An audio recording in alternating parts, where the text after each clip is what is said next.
We need to understand that people in authority lie. People in authority will abuse every power that we relinquish to them. And right now, we are giving them the power to micromanage every bit of our lives 24 hours a day. They're going to know where we are. They're going to know the money that we spend. They're going to have access to our children. They're going to have the right to compel unwanted medical interventions on us.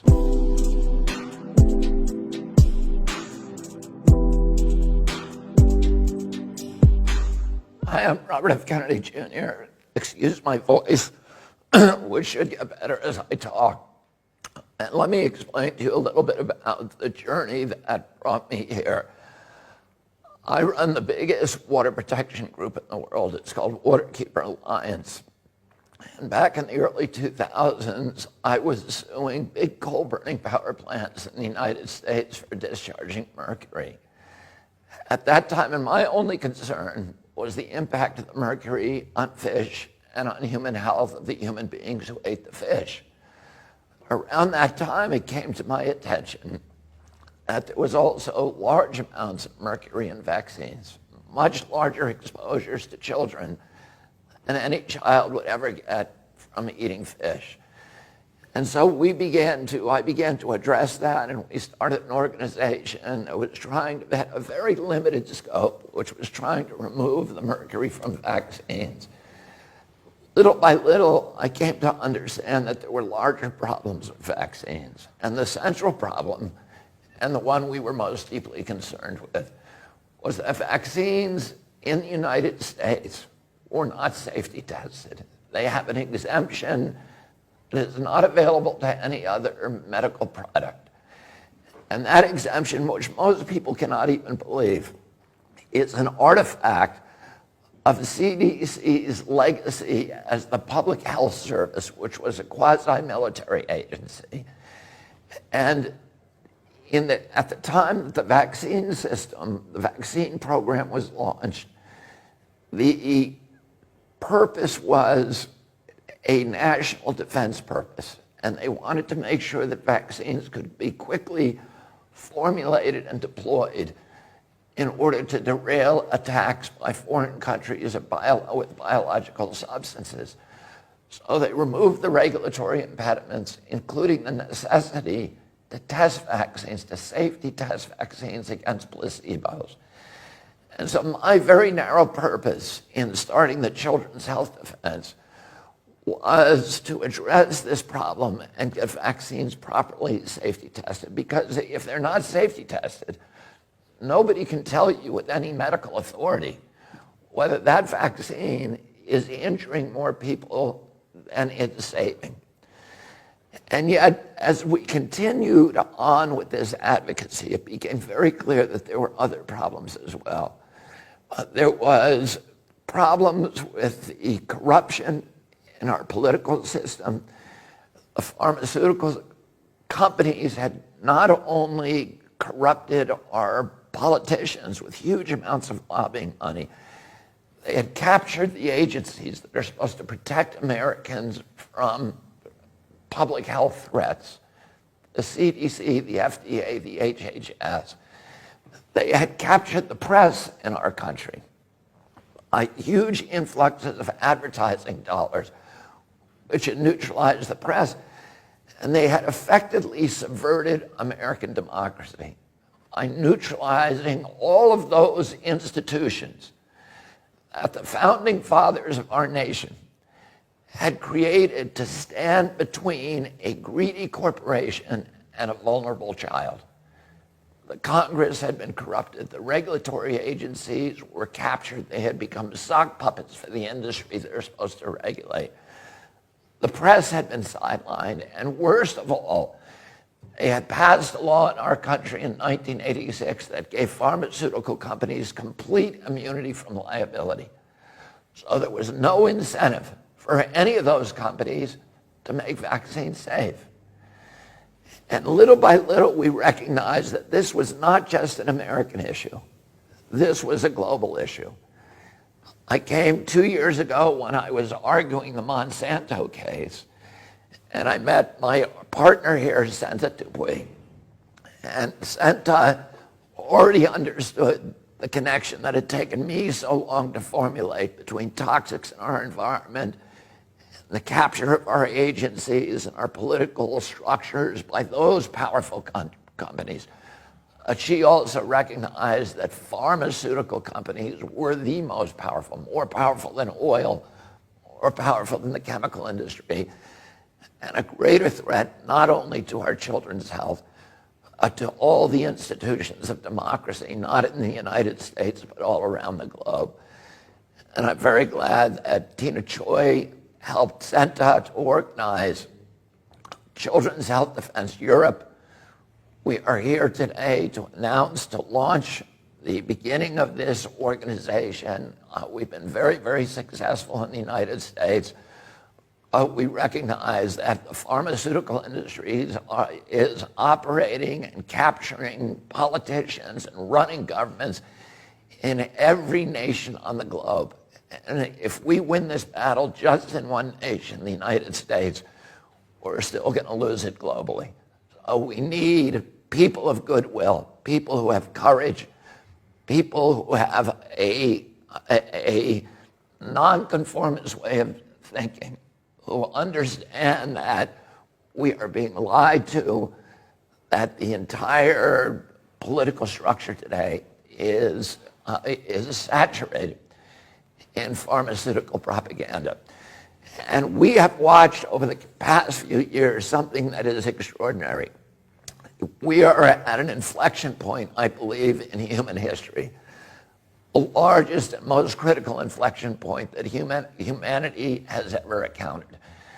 For many years, totalitarian and authoritarian states have used the power of fear to engineer compliance in populations.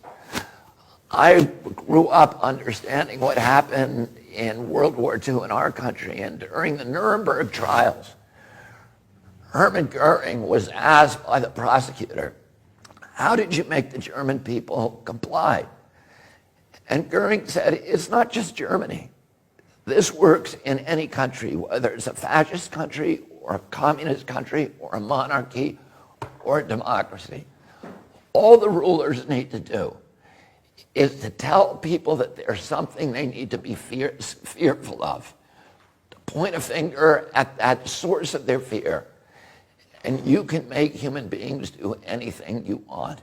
You can make them go to slaughter like sheep. You can make them obey.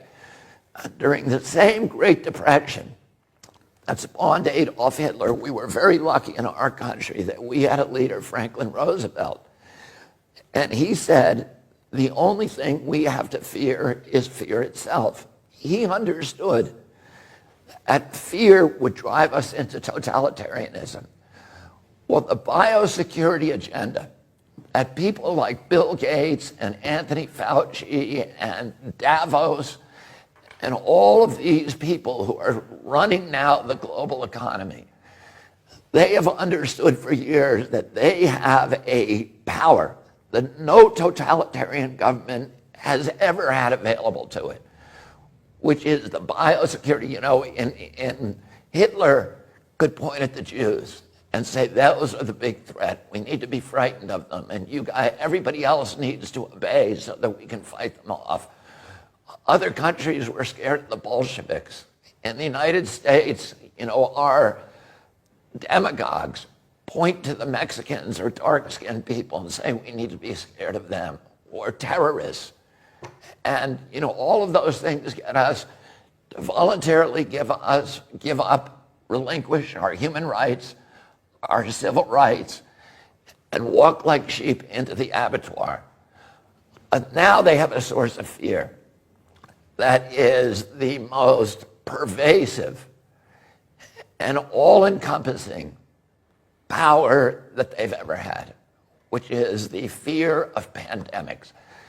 Governments love pandemics the same way that they love wars, because it gives them power, it gives them control, and it gives them the capacity to impose obedience on human beings. And today we have an inflection of new technologies that give governments the capacity to impose controls on populations that have never been imagined before in human history by any tyrant in history.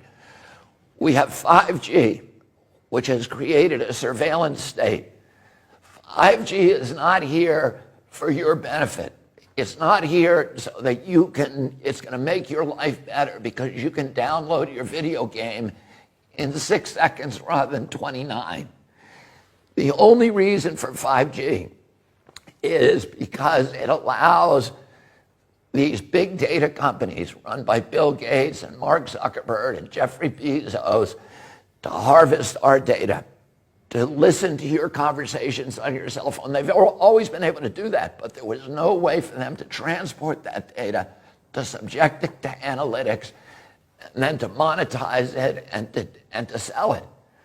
Bill Gates today is building a city in Arizona, 80,000 people, with a data center that will be able to take all of this new data, the data on your Alexis in your home. You think that Alexis is working for you? Alexis isn't working for you. She's spying on you. Your cell phone is spying on you. They have biometric facial recognition systems, your GPS. All the satellites that Bill Gates brags that his satellites will be able to monitor every square inch of the planet 24 hours a day. They're going to know, and then they have another innovation, which is digital currency. And once they have digitalized our currency and gotten rid of the cash economy, they have absolute control over us because they'll be able to tax every transaction. The banks will be able to cash in on every transfer of wealth, every transaction, no matter how minuscule, no matter how small. But also they'll be able to enforce obedience. Because if you're disobedient, they'll be able to shut down your bank account and starve you. And you'll have no access to cash. And many people argue that this pandemic was a plandemic, that it was planned from the outset, that it's part of a sinister scheme. I can't tell you the answer to that. I don't have enough evidence. A lot of it feels very planned to me, but I don't know. I will tell you this. If you create these mechanisms for control, they become weapons of obedience for authoritarian regimes, no matter how beneficial or innocent the people who created them.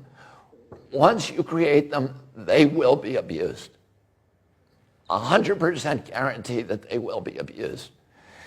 And all of the people who are out on the street now, who are arguing with this new imposition that we're seeing all around us, of authoritarian control, of people being told, wear your mask. And you know, I think everybody in Europe, everybody in Germany, everybody in the United States, if they were told, here's why you should wear a mask, here's the science that says it will help, here is the science that says it works, that you will stop transmission to other people, everybody would wear it with no problem. What we know is that we're not being dealt with honestly. We're being told, this is the science. But it's not, it's an appeal to authority. It's science because Tony Fauci and Bill Gates tell us it's science. We want to see the studies. We want to see the studies on hydroxychloroquine. We want to see the studies on whether the lockdown is killing more people than the coronavirus. We want to see real science and real risk assessments. And we are not going to take the word. My father told me when I was a child, people in authority lie. And we all, if we are going to continue to live in a democracy, we need to understand that people in authority lie. People in authority will abuse every power that we relinquish to them. And right now, we are giving them the power to micromanage every bit of our lives 24 hours a day. They're going to know where we are. We're going to know the money that we spend. They're going to have access to our children. They're going to have the right to compel unwanted medical interventions on us. The Nazis did that in the camps in World War II. They tested vaccines on gypsies and Jews. And the world was so horrified after the war, we signed the Nuremberg Charter. And we all pledged when we do that, we would never again impose unwanted medical interventions on human beings without informed consent. And yet in 2 years, all of that conviction has suddenly disappeared. And people are walking around in mass where the science has not been explained to them. They are doing what they're told. They are these government agencies are orchestrating obedience. It is not democratic. It's not the product of democracy. It's the product of a pharmaceutical-driven biosecurity agenda that will enslave the entire human race and plunge us into a dystopian nightmare where the apocalyptical forces of ignorance and greed will be running our lives and ruining our children and destroying all the dreams and dignity that we hope to give to our children. And the launch of this organization, Children's Health Defense in Europe, is a beachhead. It's an announcement to the world that we are not going to take it. We are building institutions to fight your institutions. And you have global institutions, and we now have a global institution. And we are going to be out tomorrow with the biggest crowd in German history, and they're all going to be saying peacefully the same thing. We are not going to let you take our democracy away. We are not going to let you take our health away. We are not going to let you take our freedoms away. We are not going to let you take our children away. And I'm very proud of the people that I'm sitting at this table with, who are people who have the courage to challenge, to speak truth to power, and to think independently, and to break away from the orthodoxies that are enslaving so much of the human race. Thank you.